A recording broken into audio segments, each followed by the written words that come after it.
If you are my follower, you know that last year the frost and winter got us badly.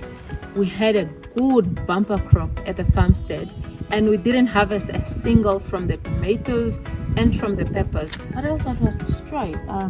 Yes, tomatoes, peppers, what else?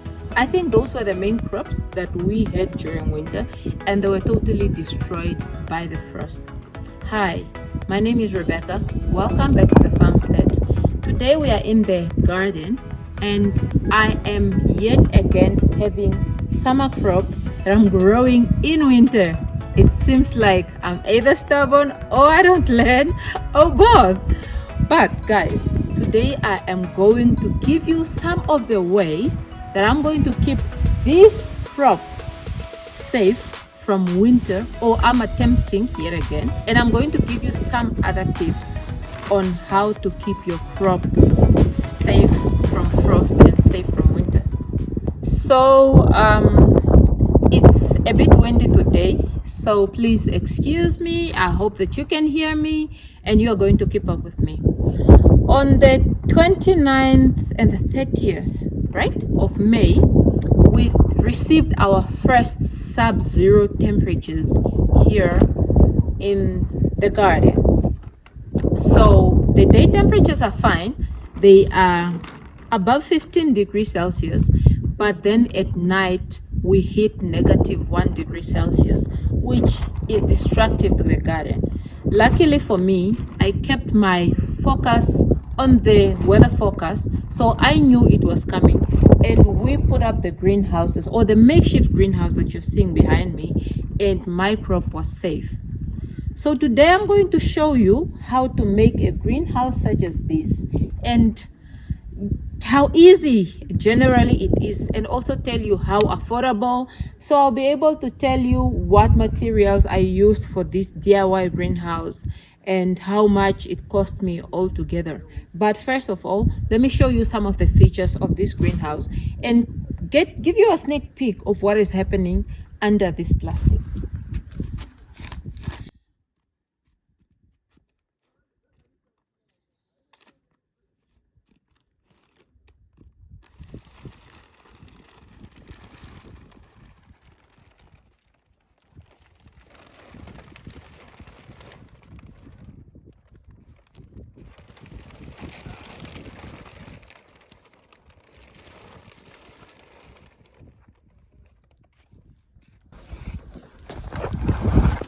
So you can see behind this plastic are my peppers. I feel like since I transplanted them, they are growing much slower, but I understand it's also because it's quite cold and they are not a crop that likes being cold. But you can see so far they are not dead and they are thriving. So for this greenhouse, makeshift greenhouse, my beds are already made of building blocks, or some people would call them cinder blocks. I also procured PVC pipes. This is just a normal straight PVC pipe. It actually looked like this. Before I folded it, this is exactly what it looked like. And because of flexibility, I was able to fold it. And this is why you are seeing this semicircle shape. So it was so easy to just put it into the holes of the cinder block.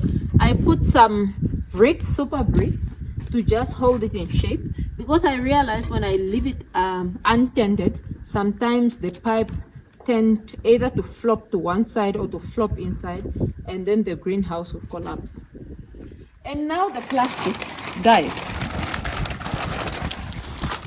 this, please come closer and show them this. This is not the approved greenhouse plastic. It's a much cheaper version.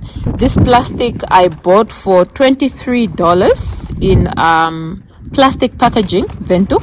It's $23 per meter and it's 4 meters wide, which is quite sufficient to keep your plants nice and warm. Oh, I'm seeing some vultures and they're distracting me. I don't know whether they can see them. There are two, and I don't know whether they have nests there. Ow. but they are more or less every day just here. But I used to see one and today I'm seeing two, so I'm a bit distracted. Okay, anyways, back to the video. Like I was saying, I bought this plastic for $23 a meter in plastic packaging, and it's 22 something actually, so roughly 23. It's 4 meters wide. So this I think this is 6 meters, so that's 23 times 6 for this one bed. And I only have 2 beds that I'm covering with this plastic. So now that you know, it's actually just the plastic, which was quite cheap, the PVC pipe, cinder blocks, and I am holding it down with some super bricks. If you have the reason why I did not attach this plastic to the PVC pipe is because I don't have a running irrigation yet. So now and then I have to come and open to water my plants, and this is why I chose to hold it down with the brick. It's also just quite easy. The other reason is because there are people who would do a frame that opens and closes, but I feel like I don't have such expertise, and it would require much more material, meaning that I would have to spend more, and I didn't want to spend more. I wanted to go the affordable route, and this is why I chose to hold it down with super bricks. So right now we are simply going to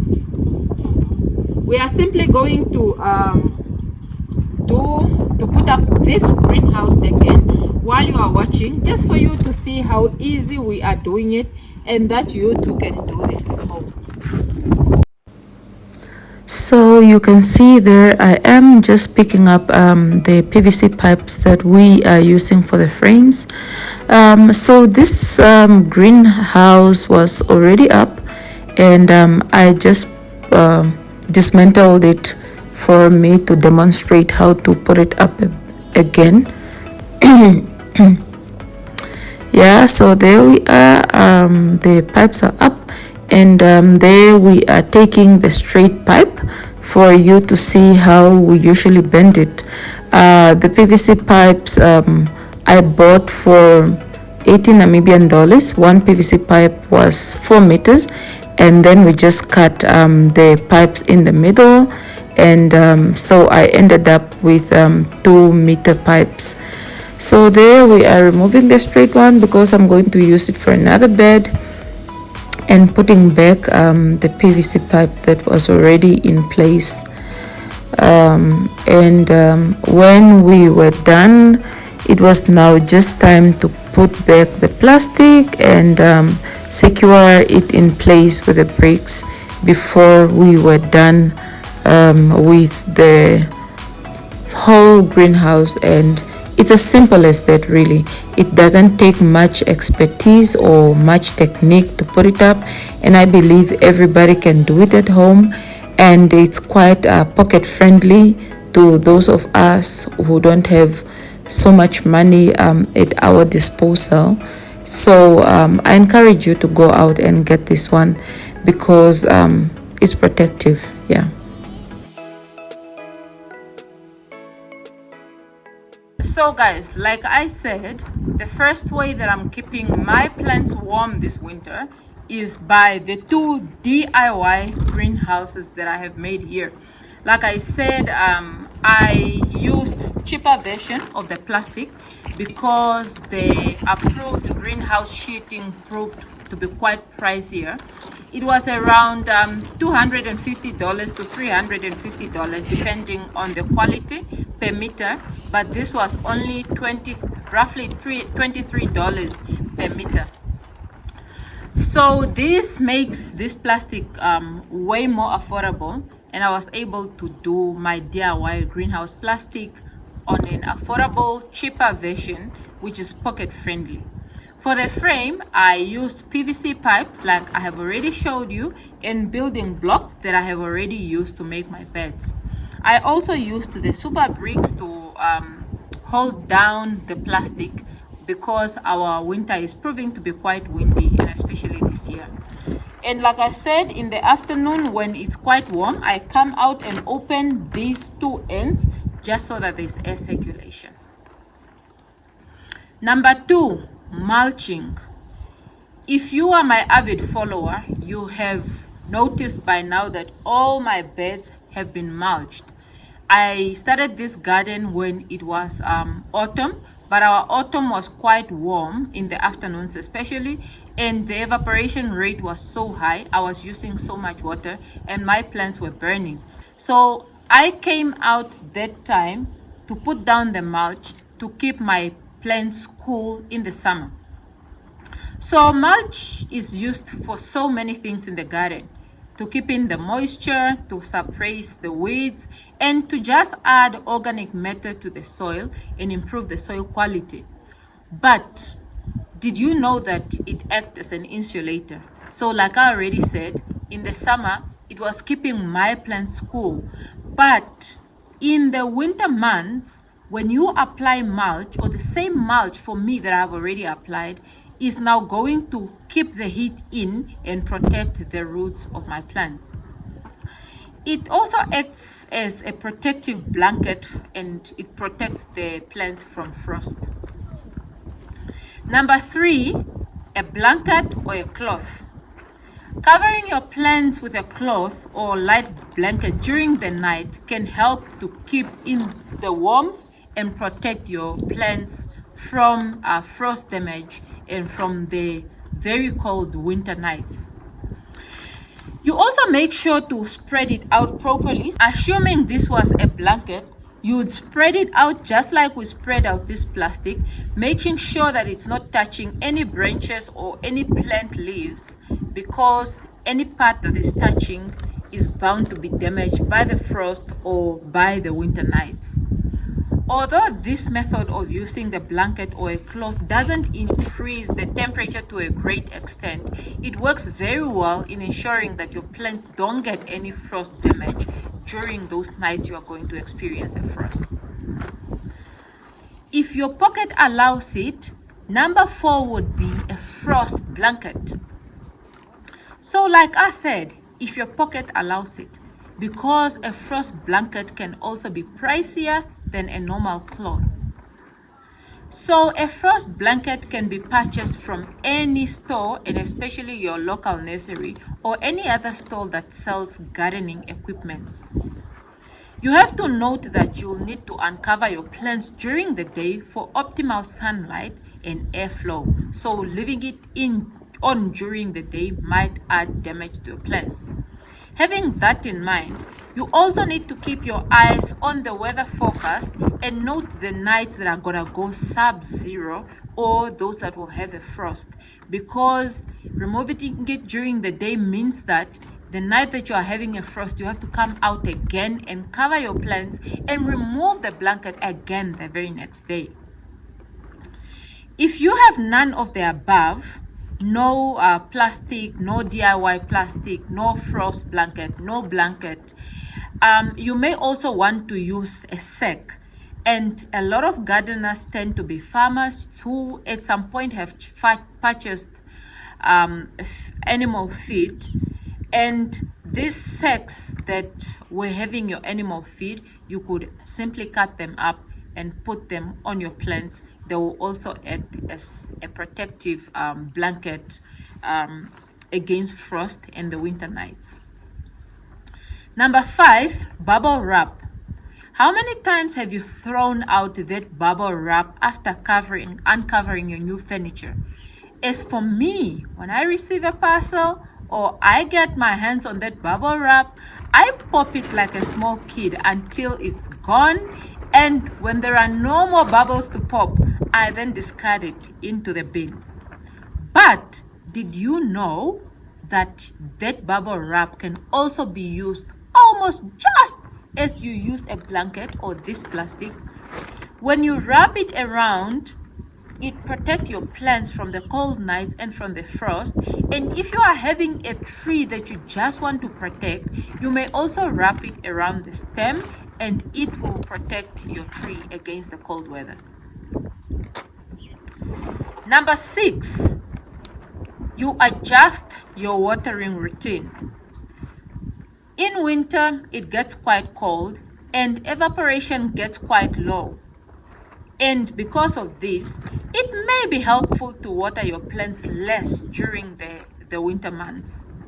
It's also advisable to come out and water your plants during the afternoon rather than in the morning when it's still cold or at night when it's freezing cold.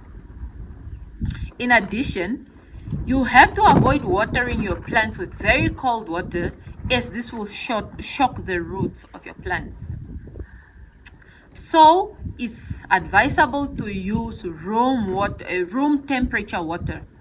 Sometimes that would mean having to open your tap and wait just a little bit, because the initial water tends to be too cold, and then when you see that your tap water is now up on that room temperature, that's the water that you use to water your plants. Well, in case you were wondering, Rebecca is so crazy.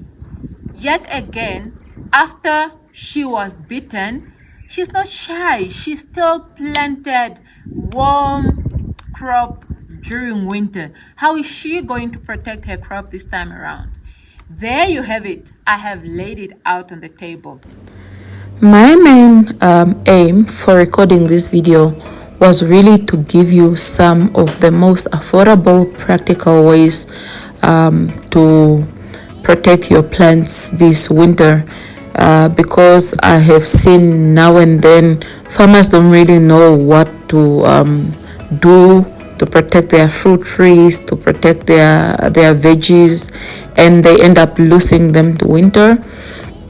Although we don't experience hard frost or freeze during our winter here in Namibia, we get typically two light frosts, and believe me, they take out all our crops. So this is why I am making this video, or I recorded this video. I hope that you got something out. I hope that you found it useful, and it have given you some ways. Perhaps you didn't know at all what to do, or you were wondering which option to choose. There you have it. I hope you found this video useful. Also, just to show you that you do not need to break the bank for you to protect your plants. You could easily just do with what you have at home. And this is really what I wanted to give out to you, my viewers and my loyal subscribers. Guys, thank you so much for spending time with us. I appreciate you. God bless you. And I will see you in the next video. Do not forget to leave me a thumbs up.